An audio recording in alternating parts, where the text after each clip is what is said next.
Morning, welcome back to my channel. So आज सकाळीच मी मस्त फ्रेश असे व्हेजिटेबल्स घेऊन आलेले आणि त्याचसोबत थोडेसे फ्रूट्स पण घेऊन आलेले. आणि आता समर चालू आहे तर आपण फ्रूट्स घेऊ आणि आंबे नाही आणणार असं तर कधी होणार नाही. सो मी आज आंबे पण घेऊन आले. मग असा विचार केला की आज लंचमध्ये मस्त आमरसच बनवूया. तर आमचा या सीझनचा हा पहिला आमरस असणार आहे. लंच बनवण्यामध्ये अजून वेळ होता, सो मी सकाळीच कस्टर्ड बनवून फ्रीजमध्ये ठेवून दिलेलं, जेणेकरून लंचची वेळ होईपर्यंत हे छान थंड होऊन जाईल. आणि नंतर सोबतच मला दुसऱ्या काही मील प्रेप्स पण करून घ्यायचे होते, कारण की मागच्या काही दिवसांपासून फक्त पोस्टपोनच होत होत्या. म्हणून मग इथे चिंचेची चटणी पण मला बनवायची होती आणि त्याच्यासाठी मस्त अशी चिंच मी भिजवून ठेवलेली सकाळीच.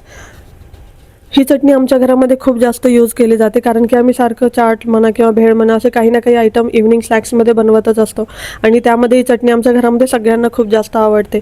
सो एकदा काही फ्रीजमध्ये बनवून ठेवली ना की 2-3 महिने पाहायचं काम नसतं आणि ही जेव्हा संपत आली तेव्हा मी पुन्हा याला बनवून ठेवून देत असते, म्हणजे अजून पुढचे 2-3 महिने पाहायचं काम नाही.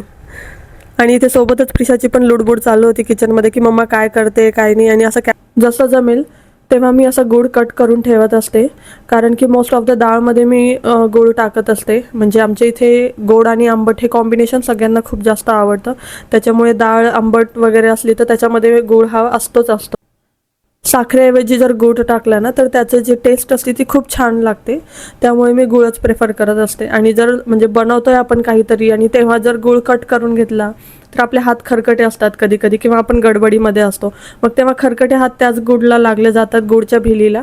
आणि मग नंतर कधी उपवास वगैरे असलं तर त्याच्यामध्ये पण तोच गूळ यूज केला जातो आणि ते मला अजिबात आवडत नाही. म्हणून मग असं कट करून ठेवला ना की तो हँडी असतो, मग आपल्याला जेव्हा लागेल तेव्हा. चिंचेच्या चटणीसाठी सुद्धा मला इथे गूळ लागणार होता, म्हणून मी थोडा एक्स्ट्राच कट करून ठेवलेला. आणि जेव्हा केव्हा पण मी अशी चटणी बनवत असते चिंचेची, तर तेव्हा मी चिंच आणि गूळ जे आहे ते नेहमी असे मेजर करून घेत असते, म्हणजे टेस्ट जे असते ती बॅलन्स राहते. नाहीतर कधी मग जास्त आंबट झाली किंवा जास्त गोड झाली असं नको व्हायला, म्हणून मी नेहमी हे मेजर करूनच घेत असते. आणि लहानपणापासून आपण हे बघत आलो आहे की जेव्हा पण असं घरी मिरच्या स्टोअर केल्या जातात तर तेव्हा त्यांचे देठ काढून ठेवले जातात, जेणेकरून मिरच्या जास्त दिवस फ्रेश राहावं. सो मी पण इथे मिरच्या आधी धुवून ठेवलेल्या, त्यांच्यातलं एक्स्ट्रा पाणी निघून गेलं आणि त्यानंतर आता मी यांचे देठ काढून ठेवते. आणि मी यांना एका टिश्यू पेपरमध्ये रॅप करून एका प्लास्टिकच्या डब्यामध्ये स्टोअर करून ठेवत असते, जेणेकरून ते एकदम व्यवस्थित राहायला पाहिजे. नाहीतर जर डब्यामध्ये असंच जर ठेवून दिलं तर त्यांना असं थोडंसं मॉइश्चरमुळे पाणी सुटतं आणि त्या खराब व्हायला लागतात, त्याच्यामुळे मी टिश्यू पेपर प्रेफर करत असते. आणि सोबतच इथे माझ्या आणि प्रिशाच्या गप्पा पण चालू होते. मी जेवढ्या वेळ किचनमध्ये होते तेवढ्या वेळ ती पण तिथेच होती आणि मस्त माझ्याशी गप्पा मारत होते. मग चांगला टाईमपास पण चालू होता आणि काम पण चालू होतं आमचं. आणि मग नंतर आजची माझी मील प्रेप तर झालेली होती, मग म्हटलं आता पटकन यांना कंटेनरमध्ये स्टोअर करून ठेवते. फक्त चिंचेची जी चटणी होती ती गरम होती, सो मी त्याचा थंड होण्याचा वेट करत होते. मग ती थंड झाल्यानंतर मग तिला मी स्टोअर करेल. पण आता सध्या जे बाकीचे होते जसं की हे गूळ आणि मिरच्या वगैरे जे होते ते मी व्यवस्थित तिथे स्टोअर करून ठेवते आणि लंचसाठी लागते. आणि काही दिवस आधी मी पुदिना पावडर पण बनवलेली घरीच. सो अशा ज्या चिली फ्लेक्सच्या बॉटल असतात, ज्या काचेच्या बॉटल असतात, तर त्याच्यामध्ये स्टोअर करणं कधीही चांगलं असतं. सो या बॉटलमध्ये मी हे मिंट पावडर स्टोअर केलं आहे आणि हे पावडर मी रायता म्हणा किंवा कोशिंबीर म्हणा त्याच्यामध्ये यूज करत असते, त्याने टेस्ट खूप छान लागतं. आणि अशा जे छोट्या छोट्या मील प्रेप्स जे असतात ते आपल्या डे टू डे लाईफमध्ये खूप जास्त इझी आणि यूजफुल ठरतात. सो मला जेव्हा पण असं काही मील प्रेप करायचं असेल किंवा एखादी गोष्ट संपली आहे ती बनवायची, तर तेव्हा मी एक नोट फ्रीजवरती लावून देत असते, जेणेकरून जेव्हा पण आपण फ्रीज उघडू किंवा तिथे कुठे असू तर तेव्हा आपल्याला सारखं ती गोष्ट रिमाइंड होते की अरे हां, ही गोष्ट संपली, हे बनवायचं आहे. सो जेव्हा पण असं कधी वेळ भेटेल तर तेव्हा आपण ही क्विकली करून घेऊ शकतो. तुम्ही पण अशा कोणत्या मायक्रो टेक्निक्स फॉलो करता का? जर करत असाल तर मला कमेंट सेक्शनमध्ये नक्की सांगा. आणि मग नंतर पटपट लंच बनवून घेतलं, कारण की मेनू मी एकदम सिम्पल ठेवलेला होता. आमरस करायचा होता आणि साधी सिम्पल भेंडीची भाजी ठेवलेली, जेणेकरून जास्त वेळ नको लागायला. आमचा या सीझनचा हा पहिला आमरस आहे. आम्ही हा आमरस एन्जॉय करतो आणि नंतर ब्लॉगला कंटिन्यू करते. आणि मग लंच झाल्यावर मी थोडीशी फ्रेश झाले आणि प्रिशा पण झोपलेली. सो म्हटलं आता पटकन केक बनवून घेते, कारण की खूप दिवसांपासून प्रिशाचं चालू होतं की मम्मा केक खायचा आहे. सो म्हटलं आज केक बनवूनच घेते. आणि जेव्हा पण असं प्रिशाला केक खाण्याची इच्छा होते तर तेव्हा मी घरचाच केक प्रेफर करत असते. फक्त तिचा बड्डे वगैरे असलं तर तेव्हाच आम्ही केक बाहेरनं ऑर्डर करत असतो. आणि राहुलचा बड्डे असतो तेव्हा तर मी घरीच केक बनवत असते. आणि जसं की मी तुम्हाला मागच्या काही व्लॉग्समध्ये सांगितलेलं की आधी मी केक जो आहे तो घरी कढईमध्येच बनवायचे, कारण की ओव्हनमध्ये तर काही व्यवस्थित व्हायचे नाही. सो जेव्हा पण आणि आता OTGमध्ये पण मी एकदा ट्राय केलेला बेसिक स्पंज केक, तर तो पण खूप छान झालेला, एकदम परफेक्टली बेक झालेला. सो ते पाहून जरा चांगलं वाटलेलं की हां आता बेकिंग खूप जास्त इझी झाली आहे. म्हणजे आधी कसं ना कढईमध्ये मी बनवायचे केक तर त्याच्यामध्ये खूप जास्त वेळ जायचा आणि प्लस आपल्याला समजा दुसरं काही काम करायचं आहे किचनमध्ये तर तो तेवढा सेक्शन जे आहे किंवा तेवढा एक जो काय म्हणू शकतो आपण गॅसचा जो बर्नर आहे तो बिझी असायचा तेवढा वेळ.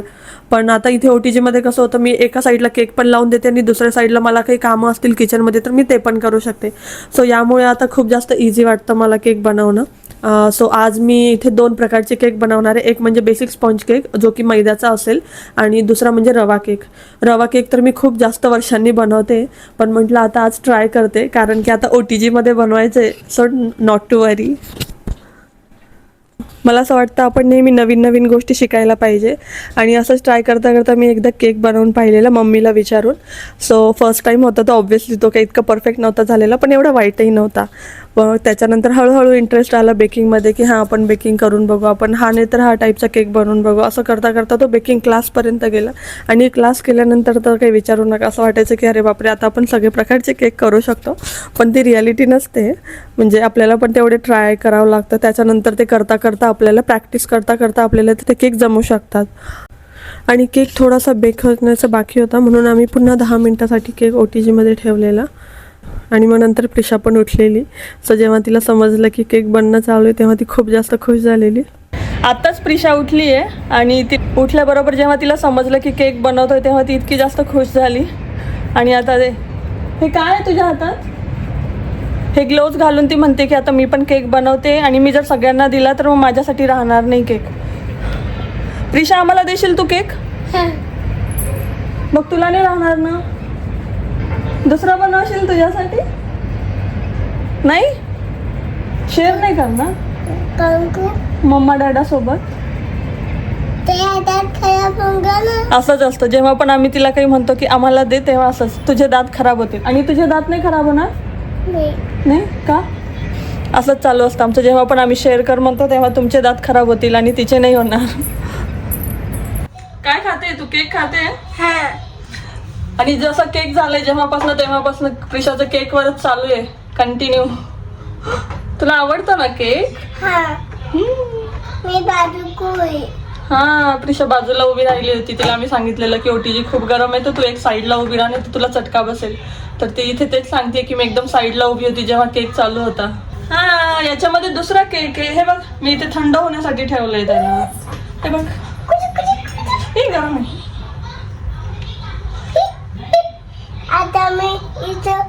आणि खूप दिवसांपासून रवा केक चालू होता आमचा पण त्याला काही मुहूर्त लागत नव्हतं. आज शेवटी त्याला पण मुहूर्त लागला आणि तो पण इथे बनवला.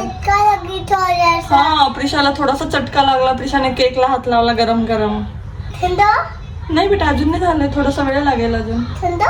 हा थंड व्हायला. आपण याला कव्हर करून ठेवू हा थोड्या वेळसाठी. हे कव्हर करून ठेवते मी आणि हे थंड होते तोपर्यंत इथे सगळं आवरून घेते. खूप जास्त पसारा होतो जेव्हा आपण केक बनवतो म्हणून मी असंच प्रेफर करत असते की एकदा जेव्हा केक बनवते तेव्हा 2-3 टाईपचे केक बनवून टाकते. केक मात्र कोणताही असो, स्पॉन्ज केक असो की आईस केक असो, पण प्रिशाला नेहमी ॲज अ बर्थडे केक म्हणूनच कट करायचा असतो. सो इथेही तिचं असंच काहीचं चालू होतं. तर याचसोबत आजचा ब्लॉग मी इथेच एंड करते. तुम्हाला आजचा ब्लॉग कसा वाटला मला कमेंट सेक्शनमध्ये नक्की सांगा. आवडला असेल तर लाईक करा. माझ्या चॅनलवर जर नवीन असाल तर माझ्या चॅनलला सबस्क्राईब करा. भेटूया पुढे अशाच एका छानशा ब्लॉगमध्ये. तोपर्यंत बाय.